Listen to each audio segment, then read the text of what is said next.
വരെ പള്ളിയായിരുന്ന ബാബറി മസ്ജിദ് തർക്കമന്ദിരമാവുകയാണ്. ഈ തർക്കമന്ദിരം 90 ആയപ്പോഴേക്കും BJP ഹൈജാക്ക് ചെയ്തിട്ട് വലിയ തരത്തിലുള്ള ജാഥയാക്കുന്നു, മതവികാരം ഇളക്കി വിടുന്ന സംഗതിയാക്കുന്നു, വർഗീയ കലാപങ്ങൾ നടക്കുന്നു. 84 ഇലക്ഷനിൽ 86 2 സീറ്റിലേക്ക് പോയിരുന്ന, ഒരെണ്ണം ആന്ധ്രയിൽ നിന്നും ഒരെണ്ണം ഗുജറാത്തിൽ നിന്നും ജയിച്ച 2 സീറ്റിലേക്ക് പോയിരുന്ന BJP എണ്ണം കൂട്ടി വലുതായിട്ട് വരും. ഇഹ്സാൻ ജാഫ്രിയെ പിടിച്ചു, സ്ട്രിപ്പ് ചെയ്തു, പൂർണ്ണ നഗ്നനാക്കി. ഇയാളുടെ 2 കൈയും വെട്ടി, 2 കാലും വെട്ടി. എടഞ്ഞു പോകുന്ന ഇയാളെ ഒരു വൈ ആകൃതിയിലുള്ള ഉപകരണം കൊണ്ട് ഇയാളുടെ തല പിടിച്ചു വലിക്കുന്നു. ഇയാളെ പിടിച്ചിട്ട് ജീവൻ പോകുന്നതിന് മുമ്പേ തീയിലേക്കിടുന്നു.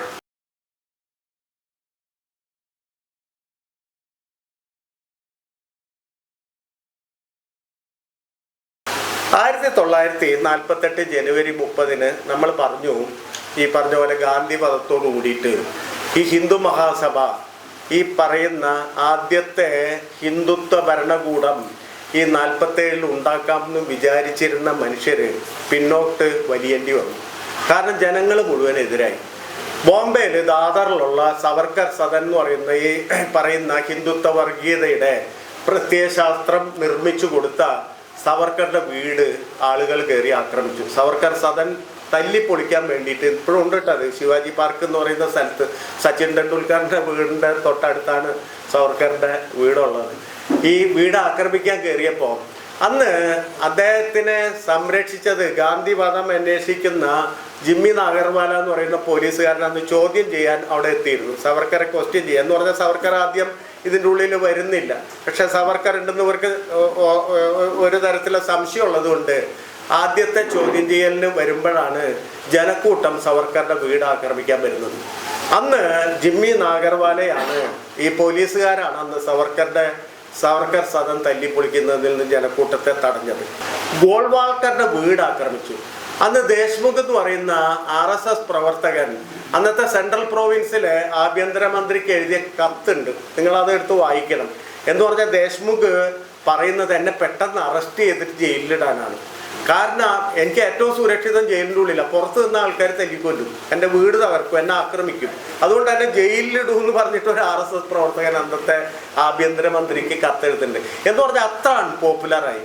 അത് ഹിന്ദു മഹാസഭയാവട്ടെ, RSS പോലെയുള്ള സംഘടനകളാവട്ടെ, പിന്നെ സന്യാസിമാരുടെ ഒരു പാർട്ടി ഉണ്ടായിരുന്നു, കർപ്പത്രിമാരായ രാമരാജ്യ പരിഷത്ത് എന്നൊക്കെ പറയുന്ന പാർട്ടികളുണ്ടായിരുന്നു. ഈ ഹിന്ദുത്വ പാർട്ടികൾ മുഴുവൻ അൺപോപ്പുലറായി, അങ്ങേയറ്റം അൺപോപ്പുലറായി, ജനവിരുദ്ധരായി. അതുകൊണ്ട് 51-52 ഇലക്ഷൻ ആയപ്പോഴേക്കും RSS ഹിന്ദു മഹാസഭ വിട്ട് പുതിയൊരു പാർട്ടി ഉണ്ടാക്കി.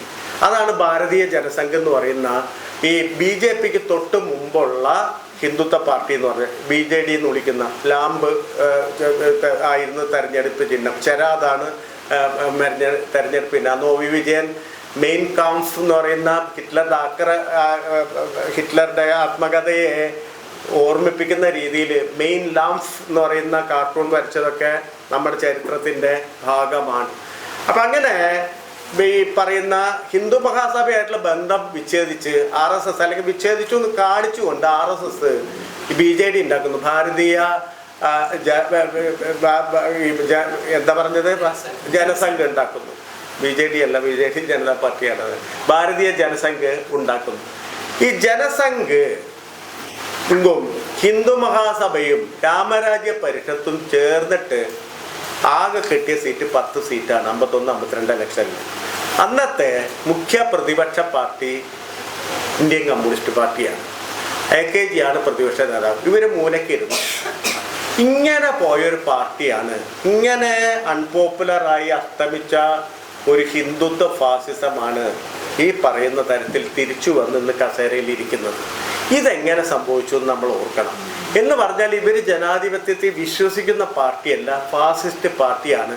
അതേസമയം ജനാധിപത്യത്തെ ഹൈജാക്ക് ചെയ്യാൻ, ഈ പറയുന്ന സാങ്കേതിക ജനാധിപത്യത്തെ ഹൈജാക്ക് ചെയ്യാൻ അവർ പല പ്രോസസ്സിൽ കൂടെ പഠിക്കുന്നുണ്ട്. അതിൽ ആദ്യത്തെ പ്രോസസ്സ് ഇന്ത്യയിൽ ആദ്യത്തെ ഇലക്ഷന് മുമ്പുണ്ടാവുന്ന ഒരു പ്രോസസ്സാണ്. അത് അയോധ്യയായിട്ട് ബന്ധപ്പെട്ടതാണ്. നമ്മൾ പ്രത്യേകം മനസ്സിലാക്കേണ്ട ഒന്നാണ്. 48 അയോധ്യയിൽ ഒരു പ്രവിശ്യ ഇലക്ഷൻ എന്ന് പറഞ്ഞാൽ, അന്ന് പ്രവിശ്യ ഗവൺമെൻറ് ഉണ്ടെന്ന് ഞാൻ പറഞ്ഞല്ലോ. അന്ന് UP ഗവൺമെൻറ് ഭരിച്ചിരുന്നത് കോൺഗ്രസ് ആണ്. ഈ പറയുന്ന സ്വാതന്ത്ര്യത്തിന് മുമ്പുള്ള കാര്യമാണ് പറയുന്നത്, അല്ലെങ്കിൽ സ്വാതന്ത്ര്യത്തിൻ്റെ കിട്ടിയ നാളുകളുടെ കാര്യമാണ് പറയുന്നത്. UP ഭരിച്ചിരുന്നത് GB പാന്ത് എന്ന് പറയുന്ന മുഖ്യമന്ത്രിയാണ്. ഗോവിന്ദ് വല്ലഭ് പാന്താണ് UP ഭരിച്ചിരുന്നത്. അന്ന് യഥാർത്ഥത്തിൽ UP കോൺഗ്രസ് നേതാവ് എന്ന് പറയുന്നത് ആചാര്യ നരേന്ദ്രദേവ് എന്ന് പറയുന്ന ഇന്ന് പലർക്കും അറിയാവുന്ന തരത്തിൽ സോഷ്യലിസ്റ്റ് നേതാവാണ്. ജയപ്രകാശ് നാരായണൻ്റെ ഒപ്പം നിന്നിരുന്ന നേതാവാണ്. ഈ ആചാര്യ നരേന്ദ്രദേവ് ആയിരുന്നു അയോധ്യ ഉൾക്കൊള്ളുന്ന ഫൈസാബാദിലെ കോൺഗ്രസ് MLA എന്ന് പറയുന്നത്. അപ്പൊ അദ്ദേഹം കോൺഗ്രസ് MLA ആണ്. പക്ഷേ കോൺഗ്രസ് പാർട്ടിക്കുള്ളിൽ സോഷ്യലിസ്റ്റ് പാർട്ടി വേറെ ഘടകമായിട്ട് ഒരു ഗ്രൂപ്പായിട്ടാണ് പ്രവർത്തിക്കുന്നത്. അപ്പൊ അതുകൊണ്ട് സോഷ്യലിസ്റ്റ് ഗ്രൂപ്പ്, അന്ന് ലോഹിയുടെയും ജയപ്രകാശ് നാരായണന്റെയും ഒക്കെ ഗ്രൂപ്പ്, കോൺഗ്രസിന്റെ ഉള്ളിൽ തന്നെ പ്രവർത്തിക്കുന്ന ഗ്രൂപ്പ് ഒരു തീരുമാനം എടുത്തു, നമ്മള് മന്ത്രിസഭ പങ്കാളിയാവണ്ട, നമ്മളൊരു അതിൻ്റെ ഉള്ളിൽ തന്നെ ഒരു പ്രതിപക്ഷ ഗ്രൂപ്പായിട്ട് നിൽക്കുക, നമ്മൾ ചോദ്യം ചെയ്യുന്ന ഒരു ഗ്രൂപ്പായിട്ട് നിൽക്കുക എന്നുള്ള തീരുമാനമാണ് എടുക്കുന്നത്. അങ്ങനെ അവര് അന്ന് മുഖ്യമന്ത്രി ആവുന്ന ആചാര്യ നരേന്ദ്രദേവ് മുഖ്യമന്ത്രി സ്ഥാനത്തേക്ക് ഞങ്ങളില്ല എന്ന് പറയുന്നു. ഈ പറയുന്ന മൃദു ഹിന്ദുത്വവാദിയായിട്ടുള്ള GB പാന്ത് അവിടെ മുഖ്യമന്ത്രിയായിട്ട് വരുന്നു. തുടർന്ന് 48 സോഷ്യലിസ്റ്റ് പാർട്ടി കോൺഗ്രസുമായിട്ടുള്ള ബന്ധം വിച്ഛേദിക്കുന്നു. പുതിയ പാർട്ടിയായിട്ട് മാറുകയാണ്. ലോഹിയൊക്കെ പുറത്തു വരുന്നു.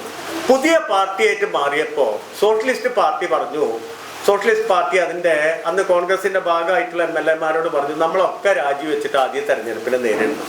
കാരണം നമ്മൾ കോൺഗ്രസിൻ്റെ ബാനറിലാണ് ജയിച്ചത്. ഇപ്പോൾ പുതിയ പാർട്ടിയായി, അതുകൊണ്ട് നമുക്ക് ആദ്യ ഇലക്ഷന് നിൽക്കുന്നു. ആദ്യ ഇലക്ഷന് ആചാര്യ നരേന്ദ്രദേവ് അതേ ഫൈസാബാദിൽ അയോധ്യ നിൽക്കുന്നു. അയോധ്യ നിൽക്കുമ്പോൾ അദ്ദേഹത്തിനെതിരായിട്ട് GB പാന്ത് ഫീൽഡ് ചെയ്യുന്നത് അയോധ്യയിലെ ഈ പറയുന്ന നിരവധി അഖാഡകളിലെ ഒരാളെ പിടിച്ചിട്ടാണ്. ബാബാ രാഘവദാസ് എന്ന് പറയുന്ന സന്യാസിയെ പിടിച്ച് എതിര് നിൽക്കുക. ആചാര്യ നരേന്ദ്ര എന്ന് പറഞ്ഞാൽ അത്ര വലിയ നേതാവാണ്. അദ്ദേഹത്തിൻ്റെ തെരഞ്ഞെടുപ്പ് പ്രചാരണത്തിന് വരുന്നത് അരുണ ആസഫ് അലിയാണ്, ജയപ്രകാശ് നാരായണനാണ്, അതുപോലെയുള്ള ആളുകളാണ്. അവർ സംസാരിക്കുന്ന ഇന്ത്യയുടെ രാഷ്ട്രീയ ഭാവിയെക്കുറിച്ചാണ്. മറിച്ച് ഇപ്പുറത്ത് ബാബാ രാഘവദാസ് രാഷ്ട്രീയം ഒന്നും സംസാരിക്കുന്നില്ല. എല്ലാ വീട്ടിലും ചെന്ന് രുദ്രാക്ഷം കൊടുക്കുന്നു, തുളസി കൊടുക്കുന്നു. മാത്രല്ല ഈ കോൺഗ്രസും നെഹ്റുവും ശ്രമിക്കുന്നത്, ഇദ്ദേഹം കോൺഗ്രസ് കാൻഡിഡേറ്റ് തന്നെയാണ്, മറക്കണം, നമ്മൾ ഓർമ്മ വയ്ക്കണം. നെഹ്റുവും കൂട്ടരും ശ്രമിക്കുന്നത് ഇവിടെ മുസ്ലിങ്ങളുടെ അധികാരം ഉണ്ടാക്കാനാണെന്നുള്ള തരത്തിലുള്ള വർത്താനം പറയുന്നു. ഇതൊന്നും വില പോയില്ല എന്നാണ് അന്നത്തെ രാഷ്ട്രീയ വിചക്ഷണര് മുഴുവൻ വിചാരിച്ചിരുന്നത്. കാരണം അത്ര വലിയ സ്ഥാനമുള്ള ആചാര്യ നരേന്ദ്രദേവിൻ്റെ അടുത്ത് ഇവിടുന്ന് ഈ പറയുന്ന മര്യാദയ്ക്ക് വർത്താനം പറയാനും പോലും പറ്റാത്ത ഒരാളാണ് എതിര് നിൽക്കുന്നത്. വോട്ടെണ്ണിയപ്പോൾ ബാബാ രാഘവദാസ് ജയിക്കുകയാണ് അയോധ്യയിൽ. ആചാര്യ നരേന്ദ്രദേവ് പരാജയപ്പെടുകയാണ്. ഇലക്ഷൻ എന്ന് പറഞ്ഞാൽ മെയിൻ ഇലക്ഷൻ നമ്മുടെ 51, 52 ഇലക്ഷന് മുമ്പ് നടന്ന കാര്യമാണ്. ആ കാര്യത്തിൽ നിന്ന് പഠിച്ചത് ഹിന്ദു മഹാസഭയാണ്. ഹിന്ദു മഹാസഭ ഇങ്ങനെ ആകെ തോറ്റ് ഈ പറഞ്ഞ പോലെ അൺപോപ്പുലർ ആയിട്ട് നിൽക്കുന്നു. ആ സമയത്താണ് അയോധ്യയിൽ ഈ പറയുന്ന വലിയ വിജയം. ഈ തുളസി കൊടുത്തും രുദ്രാക്ഷം കൊടുത്തൊക്കെ ആൾക്കാരെ ഈ പറയുന്ന ഓട്ടിലേക്ക് എത്തിക്കാം എന്ന കാര്യം അവരാണ് അത് പഠിക്കുന്നത്. അതേസമയം ഹിന്ദു മഹാസഭ ഈ പറയുന്ന KK നായരെ ഉപയോഗിച്ചിട്ട് ഇത് മാറ്റിക്കഴിഞ്ഞാൽ വലിയ കലാപം ഉണ്ടാവും എന്നുള്ള തരത്തിലുള്ള റിപ്പോർട്ട് കിട്ടും.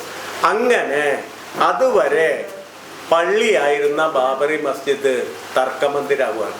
ഈ തർക്കമന്ദിരം 90 ആയപ്പോഴേക്കും BJP ഹൈജാക്ക് ചെയ്തിട്ട് വലിയ തരത്തിലുള്ള ജാഥയാക്കുന്നു, മതവികാരം ഇളക്കി വിടുന്ന സംഗതിയാക്കുന്നു, വർഗീയ കലാപങ്ങൾ നടക്കുന്നു. ഇതിൻ്റെയൊക്കെ അവസാനത്തിൽ 84 ഇലക്ഷനിൽ 86 2 സീറ്റിലേക്ക് പോയിരുന്ന, ഒരെണ്ണം ആന്ധ്രയിൽ നിന്നും ഒരെണ്ണം ഗുജറാത്തിൽ നിന്നും ജയിച്ച 2 സീറ്റിലേക്ക് പോയിരുന്ന BJP എണ്ണം കൂട്ടി വലുതായിട്ട് വരും. 2002 വലിയ കലാപം, ജനോസൈഡ് നടത്തുന്നു. ലോകം മുഴുവൻ പറഞ്ഞു ഇത് വർഗീയത എന്ന് വിളിക്കും, വംശീയ കലാപമാണ്.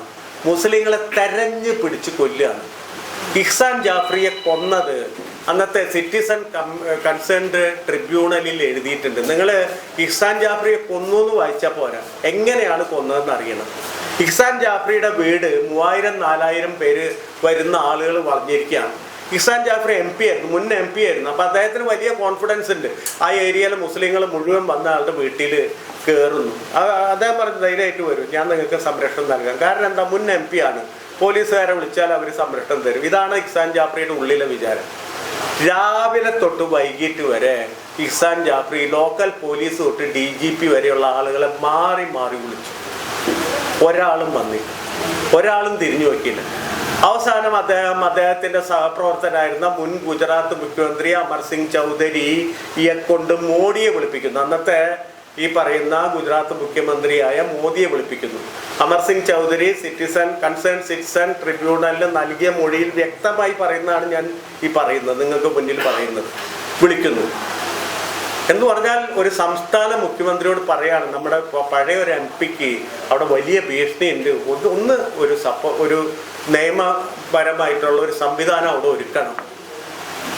ഒന്നും ഒരുക്കില്ല. ഉച്ചയായപ്പോഴേക്കും ഈ 3000-4000 പേര് എരച്ചു കയറി ഇഹ്സാൻ ജാഫ്രിയെ പിടിച്ചു, സ്ട്രിപ്പ് ചെയ്തു, പൂർണ്ണ നഗ്നനാക്കിയിട്ട് ജയ് ശ്രീറാം വിളിക്കാൻ പറയാം. ഇയാൾ പറഞ്ഞ ഞാൻ വിളിക്കില്ല എന്ന് പറഞ്ഞു. ഇയാളുടെ 2 കൈയും വെട്ടി, 2 കാലും വെട്ടി, എടഞ്ഞു പോകുന്ന ഇയാളെ ഒരു ആകൃതിയിലുള്ള ഉപകരണം കൊണ്ട് ഇയാളുടെ തല പിടിച്ചു വലിക്കുന്നു. ഇയാളെ പിടിച്ചിട്ട് ജീവൻ പോകുന്നതിന് മുമ്പേ തീയിലേക്കിടുന്നു. ഒന്ന് ആലോചിച്ച് നോക്ക്. 2002 ഗുജറാത്തിൽ നടന്ന ഒരു സംഭവമാണ്. ഇത്രയും പ്രിവിലേജ് ഉള്ള ആളെ കൊന്ന സംഭവമാണ്. സാധാരണ മനുഷ്യരെ എങ്ങനെയായിരിക്കും കൊന്നിട്ടുള്ളത്? 2000 പേര് സംസ്ഥാനത്തിലുടനീളം ഈ തരത്തിലുള്ള പാതകങ്ങൾ തലയിൽ ഈ ചരിത്രം കൊണ്ടിട്ട് മരിച്ചുപോയി അല്ലെ? കൗസർ ബി, ബിൽക്കിസ് ബാനു, നമുക്കൊക്കെ അറിയാം, നമ്മളെല്ലാം കേട്ടിട്ടുള്ളതാണ്. നമ്മൾ എന്താ വിചാരിക്കുന്നത്? ഇത് 2002 മാർച്ചിലാണ് നടക്കുന്നത്. ഫെബ്രുവരി മാർച്ച് തീയതികളാണ് ഗോത്രയും ഇതൊക്കെ നടക്കുന്നത്. നമ്മൾ എന്താ വിചാരിക്കുക?